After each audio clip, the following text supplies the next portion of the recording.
Practice what you preach, lead by example. So I am venturing deep, deep, deep, deep into the world of politics, beyond just commenting on it, but living it, experiencing it. So many of you have been aware of the situation going on with my house.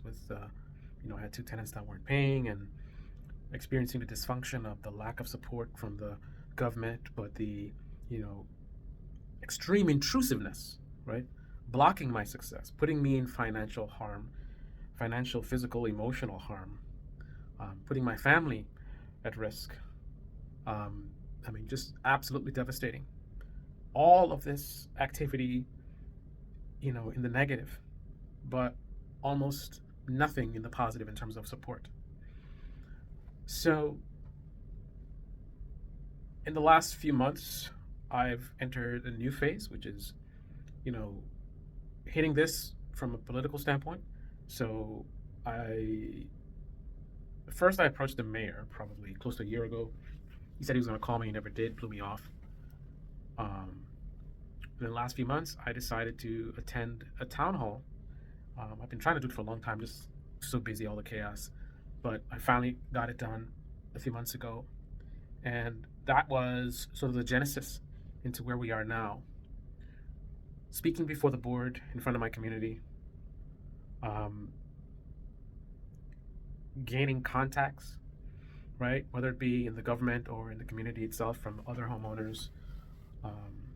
And the information that I was able to learn more about the guy that I'm dealing with and his history and his knowledge, like in terms of they know about him, they've known about him for a long time. He's been doing this for a long time. They've been enabling this behavior, this above the law behavior. And from talking to them, there was some critical details that I learned.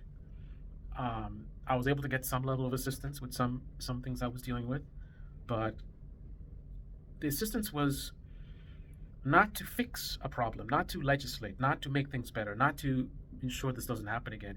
It was a personalized, let me make a phone call and see why, these people are not doing their jobs. And then they magically do their jobs, and then, that one thing is accomplished. But what about the next guy, the next guy, the next guy? You shouldn't have to be making phone calls. Why is it that you had to make that phone call? Let's address that issue so that you don't have to do it in the future. Let's be efficient. Let's be smart, right? Let's be innovative, right? Um, but I don't see that, right? And I suppose in their minds they feel like they did a great job. A citizen reached out and they stepped up and they assisted me, and I'm supposed to be happy and be like, great, wonderful. So rather than fix the systematic issues, let me just address this one sort of casualty, right? Right. So I came back a second time, and I spoke very passionately. I got a very good response from the community, and then I was able to grow my network again, other homeowners, and this time tenants. So I was actually connected via the mayor to a tenant advocate, and another one who's an activist. And I guess is another example of why you should be careful of being too judgmental. I had a very negative attitude towards progressives, and admittedly, the ones I'm referring to are probably more online, whether it's the creators or their audience. These are real people out there in the real world at a town hall meeting, so they're engaged, highly engaged, right? Um, the reception from these people was very positive.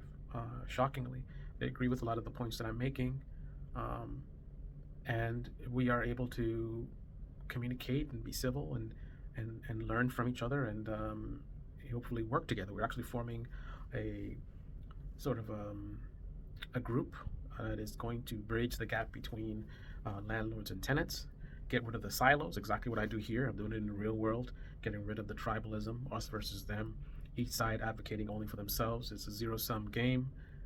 Um, the landlords advocate for themselves, to the detriment of the tenants. The tenants advocate for themselves to the detriment of the landlords. I'm going to put an end to that. I want landlords and tenants to get together and, come up with smart ideas that lifts all ships, right? We want everyone to rise, not just one side versus the other. And then it's like a back and forth all the time, right?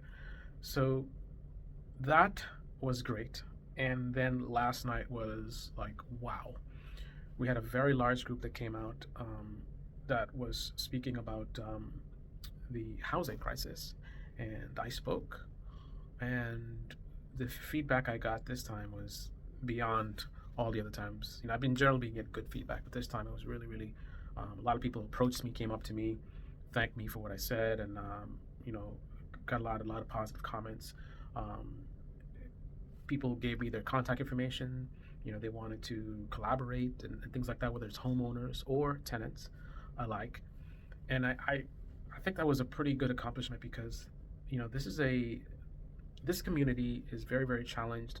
You have a lot of people living below the poverty line. Um, this is a working class crowd, and here I am, a quote unquote elite, able to relate to them and understand them and get a positive response from them. And that is typically not the case. I've seen other homeowners speaking, and you know, more often than not, they say some things that shows their disconnect, right? I'm very particular about what I say and how I say it because I know the audience. I am a tenant myself. I've been a tenant for 15 years, the last apartment, but I've been a tenant since 1995, right?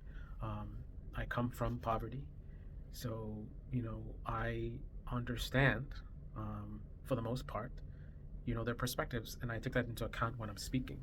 I speak I speak with respect and understanding of the plight of both, not just focusing on myself. And that is a problem. I listen to a lot of the tenants that speak, and they're very, very focused in their own self-interest, and um, that leads to them saying a lot of things that are incorrect. The stuff you hear online. I heard that they're talking about landlords should get a real job, and all the talking points, right? And I listen to them. I'm just shaking my head. Then the homeowners go up. It's the same thing. They go up there and they're saying stuff like get a better job, or just insensitive stuff. And it's obvious to me that they're very clueless about the plight of the tenants, which is why again I'm forming this group in the community to address that, to bridge that gap, a communication gap. But I am now going to be taking it to the next level. So in this particular speech that I did, I was quote unquote on fire, is what I was told. I didn't expect myself to go where I went, but I think it's a lot of the pent up emotion of the frustration of what I've been dealing with, and then taking all that energy unintentionally. I definitely wanted to be passionate, but I didn't expect to or plan to take it to the level that I did. Respectful, but definitely, I was amped up, I was loud, I was aggressive, I was assertive, and I came for them, and I talked about the lackadaisical, attitude. So the same stuff we see on a national level, the stuff that I talk about, like the Democrats always having excuses and giving us crumbs. This very same thing I'm seeing at the local level, the local community level, right? And I lit them on fire because of that, about how the lack of fight, the lack of, sense of urgency is just status quo and a little bit around the edges, and that's about it. And I basically told them that this is not acceptable, that the community needs more and demands more from them. Um, and I illustrated, they're sitting there trying to put together some band-aid policy, some kind of restriction or something, rental caps or something. I'm just like, listen, you guys are sitting here trying to put this new policy in when you're not even taking care of the inventory that you do have, right? They're trying to address a housing crisis, people struggling to find housing, and yet, like in my example, I have one person that removed 4 apartments from the market. Um, and I told them if you scale that to 1%, if 1% of the tenants are allowed to behave like this, that's 80 apartments removed from the market potentially. Up to 80 apartments removed from the market because of just 1% of the tenants in the neighborhood acting above the law, right? Accountable to no one, doing whatever they want, wreaking havoc in their buildings, being a nuisance to their neighbors, creating an unsafe, dangerous environment, and then the landlord just being helpless to do anything because the city just, it's like they emasculate you, right? You don't have any power. You have someone in your house that's running the show, and you have an entire city that's like working for them. You're the taxpayer. I'm giving the city $30,000 a year in taxes, and this guy who doesn't work is getting more utilization of city services, right? Unnecessarily. Like he's abusing it. He's just taking up so much time and resources, all for one guy, right? To be able to screw over a homeowner who's bringing in $30,000 in taxes to the city to pay for the police and to pay for the council members' salaries. What kind of dysfunction is that? So anyway, I hit him hard in the speech. Man, I wish I had a somebody take a picture of the mayor's face. Man, he was not happy.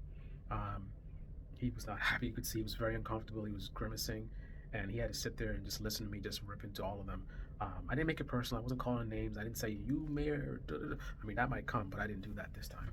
Um, and then the next thing is because there's an issue that's been going on for 2 years that this guy's had trash on a property. For 2 years he's been doing this, bringing mice infestation. I got to spend all this money. I'm up in a tenant's apartment at 11 o'clock at night setting up traps myself. You know what I mean? Because he's got mice running around, and this guy still has trash. And I brought it up again after 2 years. I told him the severity. This has been for 2 years, and none of that means anything. There's no shame of like, wow, oh my goodness, how did this allow to happen? Okay, let's get this sorted out right away. No, they talk a good game, but then a week later, nothing was done yet again. So went into the meeting yesterday, hit him hard, and now I'm not wasting any time. I'm immediately stepping to the next level. Certified letters are going out to my councilwoman, to the mayor, and to his boss, the governor of the state, right? We are gonna keep hitting them hard and making them do their jobs. And I'm also going to be taking advantage of the positive reception I'm getting from the community to basically grow a movement of people that together we can better focus our energy and efforts towards actually getting something done that's efficient, that makes sense for everyone, right? We're going to get rid of all the blind spots, let the landlords understand what they're missing, let the tenants understand what they're missing. So together, from a position of being better informed, we can advocate in a much more efficient way, right? You don't advocate for something that in the short term may seem like it supports you, but in the long term actually hurts you because of the other factors that you're not considering. Because again, you're focused only on your own self-interest. But the thing about it is, landlords and tenants are in it together. A landlord cannot make any money without any tenants, and a tenant cannot live anywhere without a landlord, right? I mean, let's put aside buying a house, whatever. If you want to rent someplace, you need someone to rent to you, which means you need a landlord, right? So it's not us versus them. The two need each other. So landlords, it's in their best interest to understand the tenants, understand their perspective, and work with them. Tenants, same thing, right? Work together towards positive solutions for both. We're not looking for perfection. We're not like the disingenuous apologists will say, we're not looking for magic and we're gonna just fix everything overnight. No, it's not gonna be easy. It's very difficult, very challenging, which is the reason why they do the Band-Aid policies, because they don't want to put in the work, right? But we got to make them put in the work. They work for us. Our tax dollars pays their salaries. We need to make them do their jobs, right? Stop looking for politicians to save you, right? We have to save ourselves. We have to push them. We have to fight. It matters less who is in power than it does who votes, right? And how they vote, right?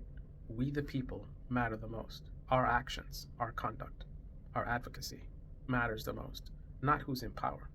We can have awful people in power and get a lot more results than we're getting right now if we can successfully deploy our power as citizens, as tax-paying citizens in this country.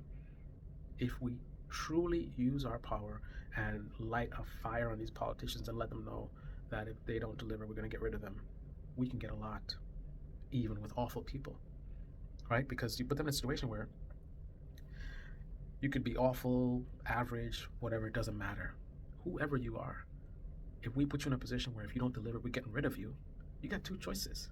Step it up, get your job done, or you're gone, right? It's that simple. Right now, what's happening here on the local level is the same thing as in the national level.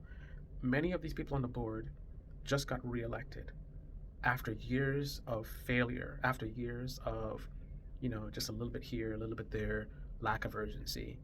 They were able to, do enough talking points and a little this, little that, that, they're able to keep their jobs, right?